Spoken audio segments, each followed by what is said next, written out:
O ano é 1884. O pastor Ricardo Spurling, um pastor batista da igreja de Cocker Creek, denuncia à sua comunidade a condição espiritual deplorável que vivia. Durante 2 anos, ele, seu filho Ricardo Spurling e John Clemons se entregaram à oração e estudo da Bíblia. Após esses 2 anos, o pastor Ricardo Spurling e seus companheiros expuseram a urgência de um despertamento espiritual. Em 1886, na noite 19 de agosto, o pastor Ricardo Spurling, em um moinho em Barney Creek, faz uma oração envolto em lágrimas.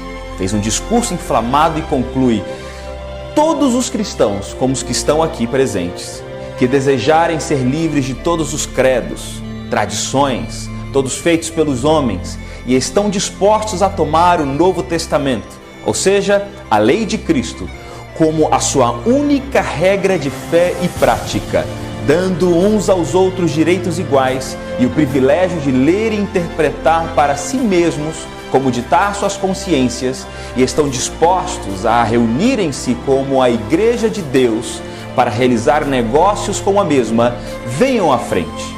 8 pessoas foram à frente: Ricardo Spurling, John Clemons, Polly Clemons, Barbara Spurling, Margaret Loftus, Belinda Clemons, John Clemons Jr. e Adeline Loftus. Logo após, teve início a primeira sessão e, ao término desta, tomaram as seguintes decisões. A organização que acabava de nascer deveria se chamar União Cristã. Novos membros poderiam ser aceitos pelo grupo, desde que tivessem bom caráter cristão e aceitassem as obrigações sob as quais os primeiros 8 tinham se reunido. Caso um ministro desejasse unir-se à União Cristã, o seu certificado de licença ou ordenação seria válido. O pastor Ricardo Spurling ficaria reconhecido como o pastor, líder e moderador da União Cristã. Nesse mesmo ano, Ricardo Spurling consagra o seu filho, Ricardo Spurling Jr., como ministro ordenado. Ricardo Spurling morre no mesmo ano, aos 74 anos de idade. Em 1892, Ricardo Spurling Jr. conhece William Bryant e mais 3 evangelistas se juntam ao movimento: William Martin, Joe Tipton e Milton McNabb.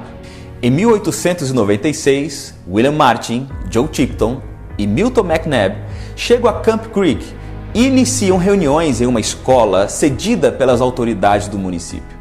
E ali houveram batismos com o Espírito Santo, curas e libertação. Mais de 100 pessoas foram batizadas com o Espírito Santo. Eram cultos simples e sempre começavam com cânticos conhecidos: Maravilhosa Graça, Foi na Cruz e Que Bondoso Amigo é Cristo.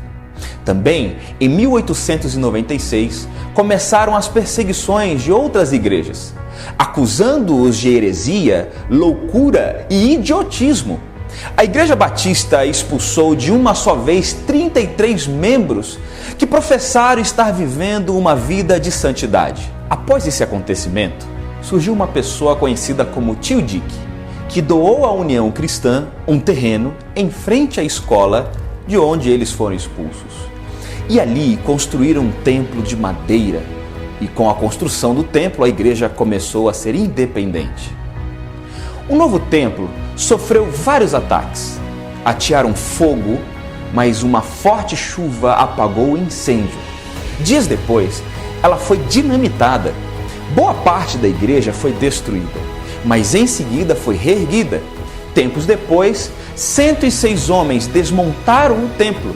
Entre eles estavam vários ministros das igrejas da região, diáconos, administradores, um delegado e um juiz de paz.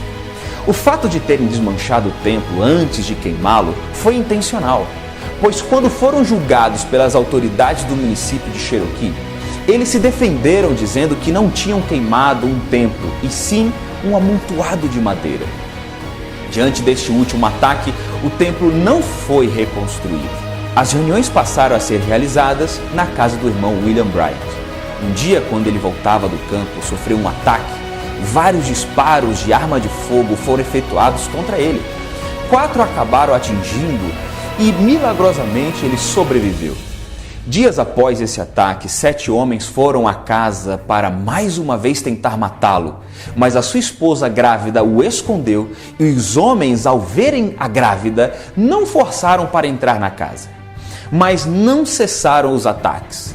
A casa do irmão William Bryant foi alvo de muitos disparos de arma de fogo, mas nunca ninguém foi morto. Durante esse período de perseguição, também surgiram os cavaleiros noturnos, homens armados e encapuzados que patrulhavam as estradas, intimidando as pessoas de saírem de suas casas para irem aos cultos nos lares dos irmãos da comunidade. Cabe lembrar que os 106 homens que desmontaram e incendiaram o templo de madeira foram indiciados pela justiça.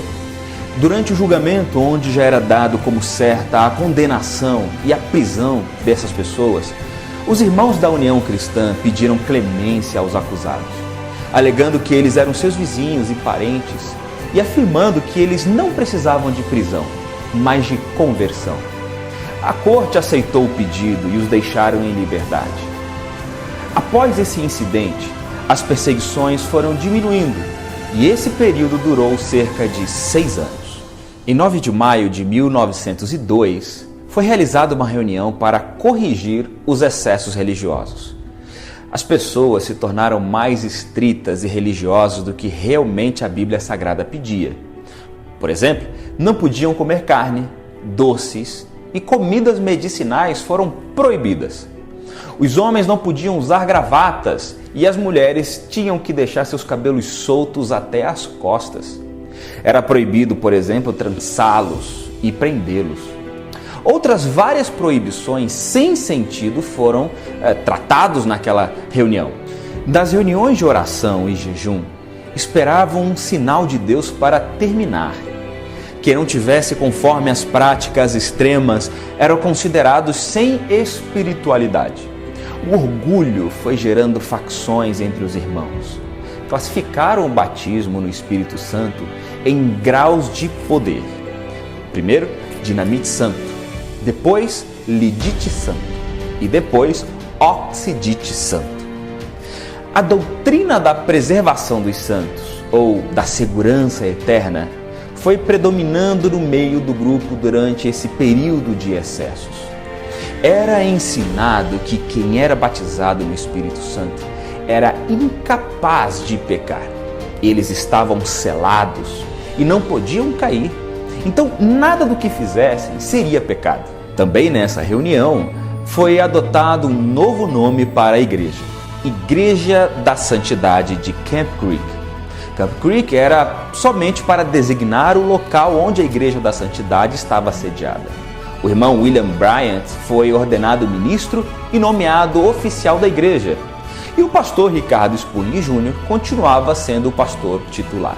No dia 13 de junho de 1903, 5 novos membros ingressaram à igreja. Isso aconteceu após uma reunião de estudo bíblico onde eles foram convencidos de que a doutrina do grupo estava de acordo com os ensinos do Novo Testamento. 2 dos 5 foram consagrados como diáconos e um deles chegaria a ministro ordenado. O nome de um deles era A.J. Tomlinson. Ele era um vendedor de Bíblias e já conhecia o movimento desde 1896. Sabia do avivamento experimentado por eles, das perseguições e dos excessos do grupo. Nessa reunião, antes de fazer parte realmente do grupo, Tomlinson faz uma série de perguntas e todas foram respondidas com base na Bíblia. Ao final, ele pede permissão para fazer parte da igreja e foi aceito pela comunhão da igreja. Meses depois, Tomlinson foi nomeado pastor pelos pastores Ricardo Spurling Jr. e William Bryant.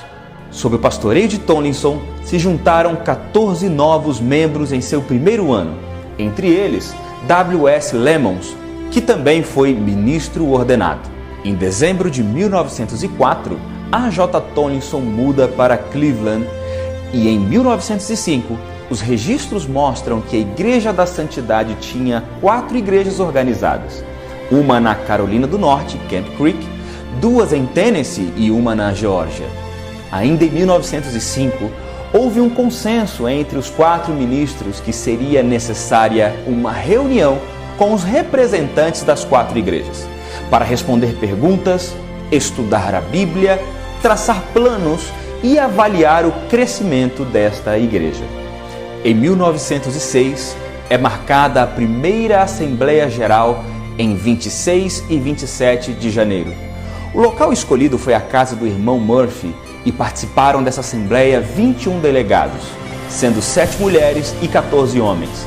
O pastor A.J. Tomlinson foi nomeado como secretário da Assembleia Geral.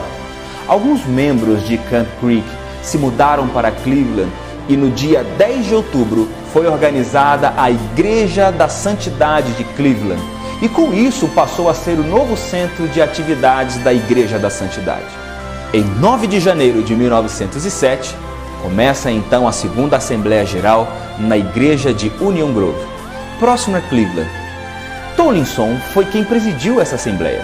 A pregação de abertura ficou a cargo de Ricardo Spurling Jr., enfatizando a responsabilidade da Igreja de Deus em proclamar o Evangelho a todo mundo.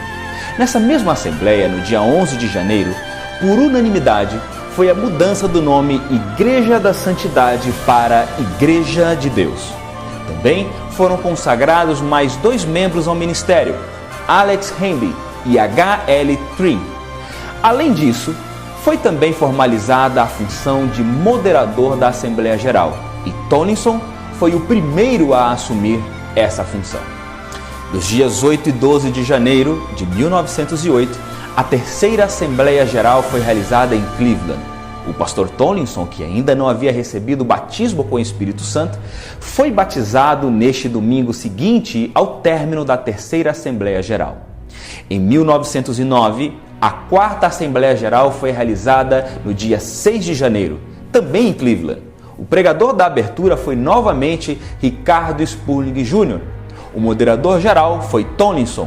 E haviam representantes de 12 igrejas. Nessa Assembleia, ficou também decidido que o moderador geral da Assembleia também representaria a igreja continuamente, e não somente nos dias da Assembleia. Após essa definição, Tomlinson foi escolhido como moderador geral da Igreja de Deus, sendo esse cargo o primeiro cargo executivo da Igreja de Deus, com duração de 1 ano para a função. A quinta Assembleia Geral foi realizada em Cleveland em 1910. O crescimento da igreja foi o ponto principal dessa Assembleia. Um relatório foi apresentado e continham os seguintes números: 1.005 membros, 31 igrejas, 22 ministros ordenados e 20 ministros licenciados. O título de moderador geral foi extinto e surgindo a figura de supervisor geral, e que essa pessoa seria responsável também por nomear pastores. E no ano de 1911, temos a sexta Assembleia Geral, que trata sobre o organograma da Igreja de Deus com a entrada da figura do supervisor de Estado. 7 estados tiveram seus supervisores nomeados. Em 1913, a data das Assembleias Gerais foram alteradas nessa Assembleia, saindo do período do inverno para o outono. Por conta disso, facilitou a participação de mais delegados e, por outro lado, acabou criando um problema: como hospedar tantas pessoas durante as assembleias. Na Assembleia Geral de 1914, foi criado um comitê para decidir sobre a aquisição de um local para as futuras Assembleias Gerais. A.J. Tomlinson mais uma vez foi eleito como supervisor geral. 5 líderes da igreja fizeram uma sugestão que a sua eleição fosse perpétua, e a proposta foi aceita. Em 1915, nessa Assembleia, o comitê criado para a aquisição de um local das futuras Assembleias Gerais apresentou um relatório com uma soma de $235,35 para a compra de um auditório. Em 1916, em janeiro, foi comprado um grande auditório em Harriman, Tennessee, por $3.000, na qual foi realizada a Assembleia Geral no mesmo ano. Na Assembleia Geral, foi criado o Comitê dos Anciãos. Este comitê, junto com o supervisor geral, deveriam preparar a agenda das assembleias, que mais tarde esse conselho se tornaria oficialmente como o Conselho dos 12. Durante a Assembleia de 1917, foi decidido que a igreja construiria uma escola para treinamento de rapazes e moças para trabalharem com eficácia no campo. O nome da escola era Escola de Treinamento Bíblico. No ano de 1918, no dia 1º de janeiro, na cidade de Sevierville, Tennessee, a professora Nora Chambers deu início à primeira turma do primeiro curso da primeira escola bíblica da Igreja de Deus. Esse ano, devido à gripe espanhola, não houve Assembleia Geral. No ano de 1919, na Assembleia Geral, foi tomada a decisão de se criar um orfanato. Um projeto semelhante havia sido criado em 1911 pelo irmão Bryant. Uma casa alugada com 15 crianças, mas infelizmente esse projeto não foi adiante. E no ano de 1920, o orfanato chamado Número 1 foi inaugurado em dezembro, e esse projeto tem sido um dos principais da Igreja de Deus ao redor do mundo desde então. Em 1922, é estabelecido o comitê executivo nesta Assembleia. Na Assembleia Geral de 26, é conhecida como Assembleia das Mudanças Radicais. A mudança dos estatutos em primeiro lugar. Em segundo lugar, houve criação e nomeação de um comitê de publicações. Em terceiro lugar, criação e nomeação de um comitê de educação, composto de 5 membros. Dentre as funções deste comitê, constava nomear o diretor do Instituto Bíblico e fixar o salário dele. Em quarto lugar, houve também a decisão de criar e nomear o Comitê de Missões. Número 5. O secretário-geral foi transformado em secretário-tesoureiro-geral. Em sexto lugar, mudança na forma de escolher o Conselho dos 12. Antes era o supervisor-geral quem nomeava esse conselho. Nessa Assembleia, ficou decidido que o Conselho de Ministros Ordenados, atual Conselho-Geral, elegeria o Conselho dos 12. Ficou também decidido, em sétimo lugar, que o Conselho dos 12 era responsável por julgar qualquer oficial da Igreja de Deus. Da Assembleia de 1906 até 1946, com exceção de 1918 por causa da gripe espanhola, as assembleias foram realizadas anualmente. Por conta dos altos custos e outros inconvenientes, foi aprovado nesta Assembleia de 46 que as reuniões seriam bienalmente, sendo assim até os dias de hoje. No ano de 46, a Igreja de Deus compra a instalação do Colégio Bob Jones, em Cleveland. Então a escola bíblica passou a funcionar na mesma cidade onde estavam os escritórios internacionais da igreja.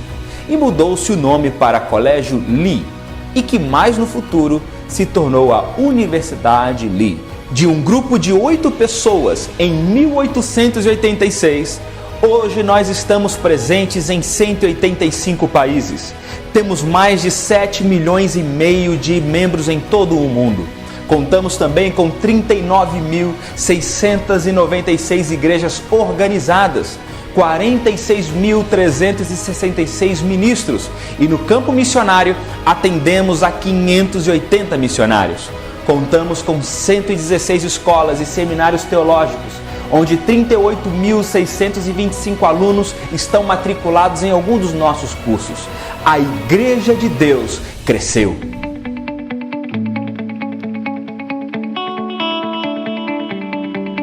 A Igreja de Deus também chegou no Brasil. Segundo Silas Carvalho, no dia 26 de agosto de 1934, chegava na cidade do Rio de Janeiro a missionária Caroline Matilda Paulsen. Ela fora enviada ao Brasil por uma igreja dos Estados Unidos, chamada Igreja Evangélica Calvário Pentecostal. A irmã Matilda Paulsen era procedente da cidade de Olímpia, estado de Washington. Ao chegar no Brasil, a mesma fez contato com o pastor da Assembleia de Deus, pastor Paulo Macalão. Imediatamente foi para o estado da Bahia, onde permaneceu durante 5 meses para aprender a língua portuguesa. A Igreja Calvário Pentecostal era uma igreja pequena. Tinha apenas 2 trabalhos missionários, um orfanato na Índia e o outro foi a obra que a irmã Carolina Matilda Paulsen iniciou no Brasil. A missionária Matilda Paulsen chegou ao Goiás no dia 9 de fevereiro de 1935. Assim que ela se estabeleceu na cidade de Catalão, Goiás, começou a pregar uma mensagem pentecostal. Logo, iniciou-se uma perseguição contra a sua pessoa. Ela foi apedrejada enquanto fazia culto ao ar livre, juntamente com algumas pessoas que simpatizavam com o modelo pentecostal de sua pregação. Ela tentou alugar um salão no centro da cidade para dirigir alguns cultos, mas ninguém quis alugar este salão porque eram pentecostais e não queriam que os pentecostais abrissem uma igreja ali. A cidade era muito católica e fez grande oposição à mensagem de Caroline. Um fator interessante aconteceu em certo momento, em uma das reuniões conduzidas pela missionária, quando uma criança, filha de um comerciante sírio-libanês, chamado Antônio Salles, foi atingida por uma das pedras atirada pelos seus perseguidores. Devido a esse fato, o comerciante resolveu alugar um salão dentro da cidade para a missionária poder pregar. Quando a notícia desse ocorrido chegou ao padre da cidade, gerou um grande desentendimento com o comerciante, ameaçando de privação dos sacramentos da igreja. Porém, o salão permaneceu aberto. E a primeira pessoa que chegou para compor o ministério da missionária Carolina, em Catalão, foi um senhor chamado Manuel Pereira, conhecido por todos como Manuel o Português. Sobre a missionária Matilda, o reverendo Silas Carvalho escreve, abre aspas, a missionária Matilda era uma mulher de um caráter firme, que buscava ser correta. Em 1983, durante uma conversa com o professor Antônio Salles Filho, certificou-me de que era o filho do comerciante que alugava o salão para a irmã Caroline. Ele contou vários detalhes de desentendimento do pai dele com o padre, por causa do aluguel do salão para a missionária Matilda. Disse que a missionária Matilda ensinou a mãe dele a fazer bolo de chocolate. Finalizou dizendo, aquela mulher era uma santa. Fecha aspas. Durante o início do trabalho em Catalão, não ocorreram conversões. Estima-se que no ano de 1935, e após um ano muito difícil de lutas e perseguições, somente Manuel Português e algumas crianças formavam a congregação da missionária. Ela já se encontrava desmotivada e sem apoio da própria denominação que a tinha enviado. A mesma já estava fazendo planos de voltar para os Estados Unidos. Porém, havia em seu pensamento muitas incertezas, até mesmo uma possibilidade de desistência do trabalho e, como diz Silas Carvalho em seu livro, abre aspas, a missionária Caroline disse, conforme a entrevista do pastor Manuel Epaminondas, que orou a Deus, dizendo que se até o final de 1935 não convertesse ninguém, era prova que ela deveria parar de trabalhar em Catalão, Goiás. E no dia 31 de dezembro de 1935, converteram-se 2 soldados da Polícia Militar, Manuel Epaminondas e Joaquim Inácio. Outras pessoas também se converteram e desejavam ser batizadas nas águas. O primeiro batismo foi realizado no dia 16 de maio de 1936. Um fato interessante que acontecia nesse momento é que no dia do batismo anunciado, o chefe da polícia mandava os soldados que queriam ser batizados irem fazer algum tipo de tarefa especial, impedindo-os de receber o sacramento. Inclusive, para solucionar esse problema, o batismo desses homens foi realizado numa cerimônia sigilosa na madrugada. E após a conversão dos soldados, já não jogavam mais pedras, tomates, ovos na missionária Matilda e o seu grupo. A missionária Matilda trabalhava com todo o apoio da Igreja Assembleia de Deus do pastor Paulo Macalão, uma vez que ela não batizava os novos convertidos e nem lhes dava os sacramentos. Então, a Assembleia de Deus é que enviava pastores para oficializar tais sacramentos a este grupo que ela liderava. No início do Calvário Pentecostal, até mesmo alguns terrenos foram documentados no nome da Assembleia de Deus, pois aquela igreja não era registrada ainda. Alguns anos mais tarde, a Igreja Calvário Pentecostal foi registrada separadamente da Igreja Assembleia de Deus. Em 1937, o jovem soldado da Polícia Militar Manuel Epaminondas casou-se com uma jovem recém-convertida chamada Maria. Essa moça, mesmo antes de ser batizada, ganhou várias pessoas para o Evangelho. Pouco tempo depois do seu casamento, Epaminondas foi consagrado pastor, sendo o primeiro pastor da Igreja Pentecostal aqui no Brasil. Ele foi doutrinado pela missionária Matilda e tornou-se o principal auxiliar dela. De acordo com o crescimento do trabalho, a missionária Matilda Paulsen concluiu que já não podia continuar à frente da Igreja Calvário Pentecostal. A obra estava em plena expansão e precisava de apoio, e apoio que ela não tinha da sua denominação. Quando ela estava nos Estados Unidos, fez contato com a Igreja de Deus de Washington. Escreveu uma carta para o superintendente da Igreja de Deus da América Latina, em que ela menciona a possibilidade de passar a sua administração e o trabalho missionário que ela iniciou no Brasil para a Igreja de Deus. E segundo o reverendo Silas, abre aspas, o superintendente gostou do plano, até mesmo porque a Igreja de Deus não tinha consolidado o seu trabalho em nosso país. Esse acontecimento poderia gerar uma boa oportunidade. Os detalhes foram acertados. A missionária Matilda tornou-se membro da Igreja de Deus, sendo recebida numa igreja do Texas em 1954. Fecha aspas. Um mês depois, ela retorna ao Brasil. Quando chegou, reuniu-se com a liderança do Calvário Pentecostal e esclareceu os motivos de sua mudança para a Igreja de Deus e, ao mesmo tempo, ela encorajou ao seu povo a unir-se também com essa igreja. A maioria aceitou a mudança de imediato, porém alguns relutaram, mas finalmente todos concordaram com a mudança.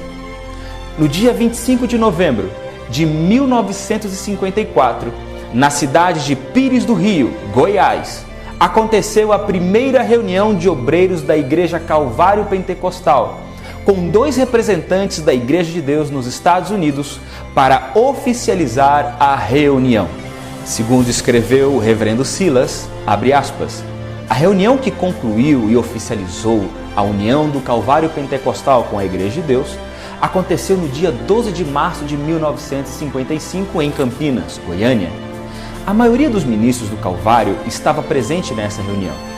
Devido a essa união, finalmente, a Igreja de Deus estava presente no Brasil. No relatório que o Comitê de Missões recebeu acerca da união do Calvário Pentecostal com a Igreja de Deus, consta que havia 40 obreiros, cerca de 30 igrejas e aproximadamente 700 membros em todo o Brasil. Fecha aspas. Com a união efetivada, a Igreja de Deus assumiu a administração do trabalho e também a missionária Carolina Matilda pôde retornar em definitivo para os Estados Unidos em 1956. Poucos dias após o seu retorno do Brasil, a mãe dela faleceu. Após essa morte, ela mudou-se com o pai para Nogales, Arizona. Ali, começou a evangelizar os mexicanos e a trabalhar com as igrejas de Deus daquela região, na fronteira do México com os Estados Unidos. Ela passou a dedicar a sua vida em favor do seu pai, que já estava em idade avançada. E a Igreja de Deus no Brasil seguiu em franco crescimento. Hoje, 729 são os números de igrejas espalhadas em todo o território nacional. Temos 449 congregações que atendem a mais de 69 mil membros e com 1.350 ministros trabalhando em nossas igrejas. Então, nesse dia 19 de agosto, temos muito a comemorar. E em nome de todos nós dizemos, Feliz aniversário, Igreja de Deus!